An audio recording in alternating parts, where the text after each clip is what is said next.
Hello, Stats class. Here's the notes for 3-2A, which is the second half of Monday the 12th. And we are talking about 3-2A now, but it won't be on the quiz. So the quiz that's coming up in the second half of Wednesday is only on 3.1. So quick little review of what 3.1 is, although I'll talk about that on Wednesday again, just to be sure. We're talking about in this chapter, we have data, which is in ordered pairs, or in other words, two quantitative variables. We can plot it in a scatter plot. So that was the beginning of 3.1, was scatter plots and how to describe them. You describe them with DOFs.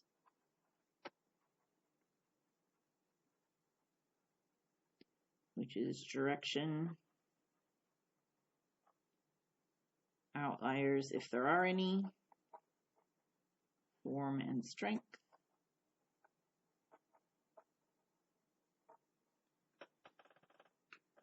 And then we learned on the first lesson of Monday, which was right before this one, we learned how to calculate the correlation.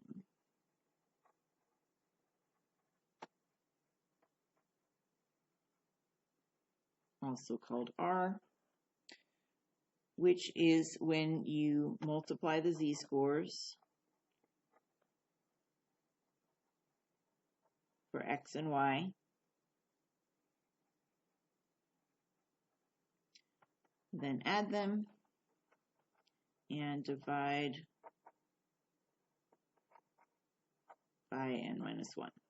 So that was basically 3.1b lesson, was calculating and then how to interpret the correlation. It tells you direction and strength of your data set. So that's basically where we've been. This is the stuff that's on the quiz, basically, is the 3.1 stuff, correlation and describing scatter plots. But what's next is lesson 3.2a, lines of fit.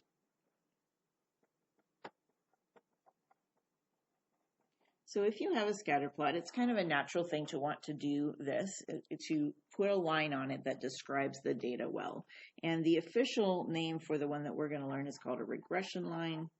We will talk some more next week about why it's called that and how to calculate it and all that. Today we are focusing on interpreting and using the equation. So I'm going to do an example from one of the things we did in the warm-up.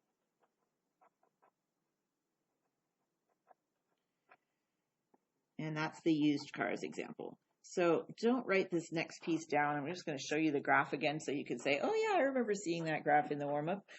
This is a scatter plot of the price of used cars based on the number of miles they've been driven. This was in thousands.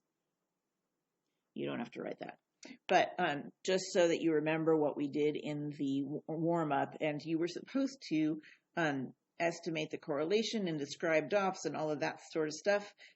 And you were also supposed to notice that this is a typical computer output where they give you the line of fit down there. And so that's the part that I want to focus on, is not how to find the line of fit because the computer did it for us, but how to interpret that line of fit.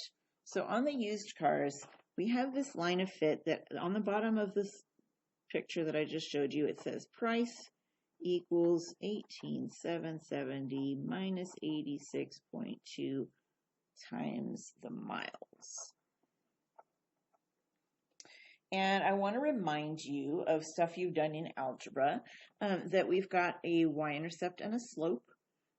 This book puts the y-intercept first, and I hope that doesn't annoy you greatly. It doesn't matter as long as you remember that the slope goes with x. Miles is x. So in case you didn't notice, it's 86.2 times x, subtracted from 18,770.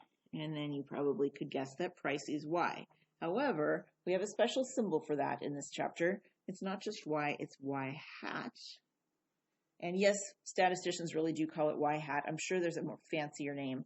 But y hat is not the actual y value of each car. It is the predicted y value. So the hat represents that it's a prediction. So y hat is the predicted price, and x is the miles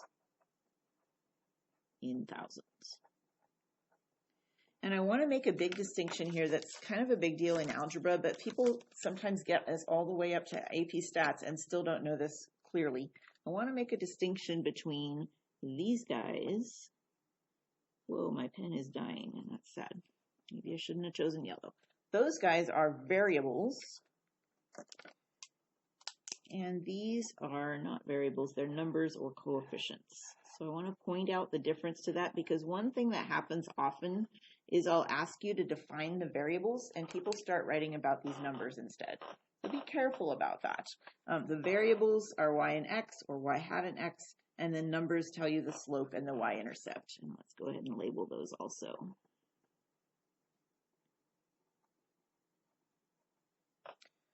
All right, so there are three things we will need to do with this. We will need to define, interpret, and predict. So we're going to do examples of all three of those things and keep it kind of simple today, and then we'll get the more complicated stuff next week. So first thing you'll need to be able to do is predict the price. Well, can't spell. Predict the price of a car with a certain number of miles on it. So let's go 70,000 miles. That's the first thing you'll need to be able to do. So for now, the book's going to give you the equation. That's kind of nice of them. And sometimes they'll give you, this is an x value, and you're going to take x and plug it in and see what happens. So I'm going to go, by the way, I could look at the graph, and again, you don't have to write this part, but I could look at the graph and say 70,000, that's either this car or this car. There were two of them. I'm going to go with this one, I guess, and say the actual price of that car, this is the point, 70, 14,500. The actual price of that car is 14,500. But that's not the same as the predicted price. So I'm going to write that down just so that I have that handy. The actual price of this particular car is 14,500. But the predicted price, by the way, that's y. The predicted price, that's y hat, we find with the formula. So we would go y hat equals 18,770 minus 86.2. Don't put in 70,000, please. Leave off the 1,000 because that's the way that this equation is set up. Just put in 70. And then obviously you've done this before, and you could type that in your calculator and you could get the predicted price for that car, which I guess I will do that next. So we've got 18,770 minus 86.2 times 70. And again, the calculator can do the order of operations. It knows to multiply first. And the predicted price is 12,736. In other words, that particular car had a predicted price less than the actual price, and that will be a big deal later in the chapter. All right, so we're just using the equation to get the predicted price. Sometimes we'll be comparing it to the actual price. Sometimes we'll just be finding the predicted price. So I guess you don't, like I said, you don't have to write the graph, but it sometimes helps to look at that. If I take from 70 and go straight up, this point right here is 70 and 12,736. So basically my actual price compared to my predicted price are not the same thing. All right. So you need that visual, but you don't have to write that part down unless you want to. The other two things they're going to ask us to do is define. So they might ask you to define the variables. And that's when we're talking again about the things I highlighted in yellow up above. The y and the x tell me what they mean. So y hat is, if we were in class, I'd be asking you, and you'd be telling me price. Actually, if you really want to be accurate, you'd say predicted price. So let's do that based on the model. You always use predicted because y is the price and y hat is the predicted price, and yes, we're making a distinction between those. X is the mileage or miles driven in thousands. So this is fun. My computer fell asleep and I hope my video kept going. I'm waking it back up again because I need to be able to see that it's still going. It looks like I'm still videoing. I don't know if there's a black spot or not. I guess I'll go back and look later. And then the last thing you need to be able to do is interpret the numbers, which are also called the coefficients. And that's why I'm making a distinction between those and variables, because I want to make sure you understand what they're asking you to do. If they're talking about variables, they mean what does y represent and what does x represent.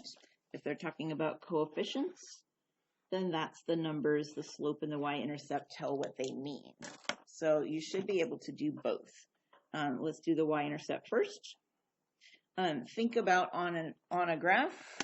Once again, here's the graph. On a graph, this is the y-intercept wherever it hits the x-axis or the y-axis, and that happens when x is 0. So you should be writing a sentence about what happens when x is 0. It would be $18,770 is the predicted price for a brand new car, mileage of 0.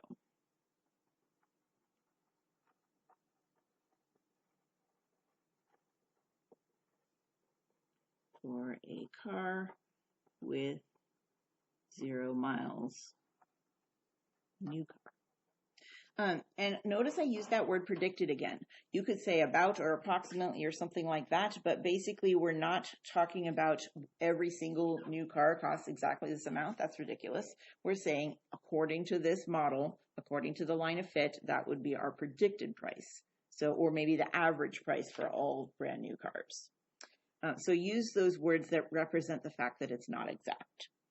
You could say about or approximately or something like that if you like, instead of the word predicted.